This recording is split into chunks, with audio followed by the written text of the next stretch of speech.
Hey everybody, my name is Lily. I'm a project manager with Skelly Home Renovations here in Austin, Texas.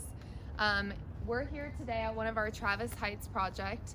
This house is 86 years old. It's very old and it's been through a lot. So I am gonna take you guys to this house a couple times through the new year and into 2021 to show you about everything we're doing at this house, because I think it's a great learning lesson for anyone that's interested in renovating or building onto an older house. There's a lot of things to be learned with an older house that you wouldn't expect in a modern home. So there's a lot of things that you can educate yourself on to prepare you for that process. Now I'm just gonna give you a brief overview. I recommend that you go on and do your own research if you actually are interested in renovating an old house, but I wanna walk you through the first primary basic steps that you need to take if you are interested in taking on a project like this.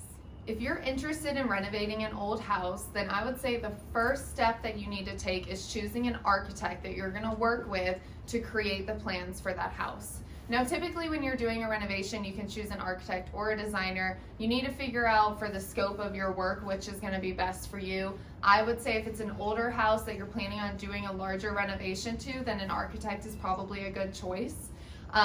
In particular, I would look for an architect that has experience and knowledge in renovating older homes or has a historic knowledge of how those homes were built. There's going to be a lot of barriers that come up and a lot of question marks that come up that need someone to lead the problem solving process, and that's going to be the architect.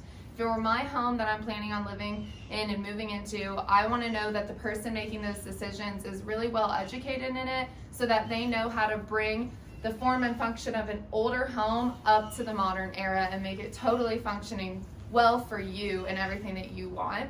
Now, vet a couple different options and choose the architect who you feel you're gonna have the best relationship with, because you're gonna be working with them a tremendous amount. The wish list of things you're giving to them, you're also giving to them with an enormous amount of trust that they are gonna bring it to life and give you a house that you are excited about and planning for. So definitely look around and make sure that it's a suitable personality, a suitable communication and work environment and process that works for you.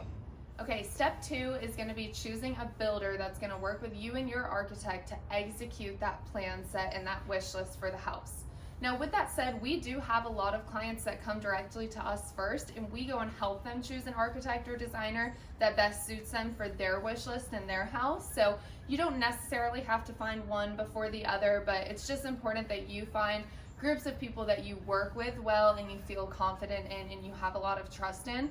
Once again, I recommend that you vet quite a few and you bring quite a few to your house, or you call them and you talk to them about what it is that you want to do, how much you want to spend, what your involvement you expect to be is, just everything like that, because this is going to be a really intimate relationship. If you're taking on an older house and doing quite a bit of work to it, this could be a year-long renovation for all you know, and that means working weekly side by side with your builder and your architect and processing a lot of payments and finances through them as well.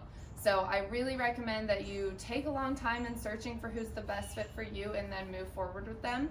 Once again, similar to choosing an architect, you want to choose a builder that has experience with older homes. When we pull back sheetrock, when we pull back floors, when we start digging into plumbing, you're going to find things that you don't see in modern built homes. And you're going to find things you've never even seen before, because homes were built in all sorts of different ways 80, 100 years ago. So it's important that you have a builder that does have a good realm of knowledge on it and will be able to efficiently and correctly work you through that problem-solving method to get to the best solution and functionality for you. So definitely spend a while doing that, and good luck with your builder search. Okay, so 2 really important things I also want to talk about will be the permitting process and working with an engineer. And I'll just lightly touch on these, just basic knowledge. You definitely want to look into these more and talk to your builder and your architect about it, but I feel they're really important to just get basic knowledge of up front. So first off is permitting. If you're doing an old house renovation or a big renovation on any house, you want to get it permitted through your local city office. A permit is just a process that helps the city know that you're working on construction of a home, and then they will come and inspect it at different phases. And this is so extraordinarily valuable to you as a homeowner, because this is going to protect you from any builders or subcontractors that want to cut corners or don't have your best interest in mind. And the reason why is because the city is going to come every time a worker completes a stage of the project. So when framing is finished, a framing inspector from the city that's fully knowledgeable on the most modern standards and regulations of framing is going to come and check every foot of the house to make sure that all of the new work was done correctly, and then he's going to physically sign off on it and allow the builder to move to the next step. So every step of your project will be overseen by someone that's really knowledgeable in the best way to do it and how to look out for things that are symbols of someone cutting corners. So this is the best route you can take, and I can't emphasize enough how important it is. It is a little bit of extra money, and it can slow down a project a little bit, but it is worth it.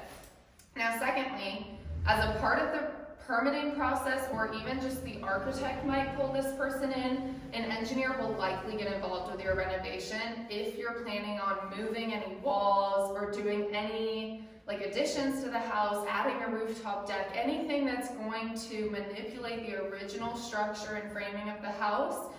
You want a structural engineer involved in that, and they'll be involved from the very beginning of a plan set step to basically until the framing is done.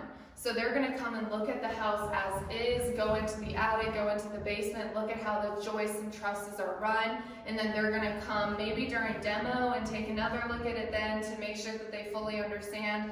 They're going to create a plan set of how to frame the house in the correct structural way that replicates the architect's plans for the house. So the architect is going to say, ideally, this is how I want it to look, and the structural engineer is going to say, okay, great, that's possible if you follow these steps and how to frame it that way. And that requires sometimes really large beams, sometimes steel beams, and those materials can be expensive, but you need to trust what the structural engineer is saying, because she or he has the best interest in you living in your house safely. And then that like I was saying, it coexists with the permit, because the city inspector is going to come in to inspect the framing, and if he can see that you've done structural reframing, he's going to ask to see a letter of approval from the engineer you worked with.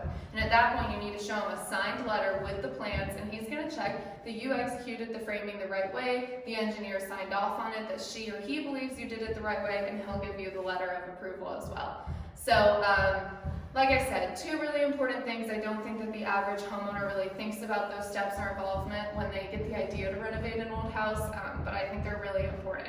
So I hope you guys learned a lot about renovating an old house. It can be an intimidating and kind of scary process to think about, but you can get some amazing results, and these old homes have a lot to offer and can create beautiful finished products. So best of luck with your renovation, and as I said, we're going to keep showing you more steps and processes that we do in this house to help you get a good idea of what an old renovation looks like for you.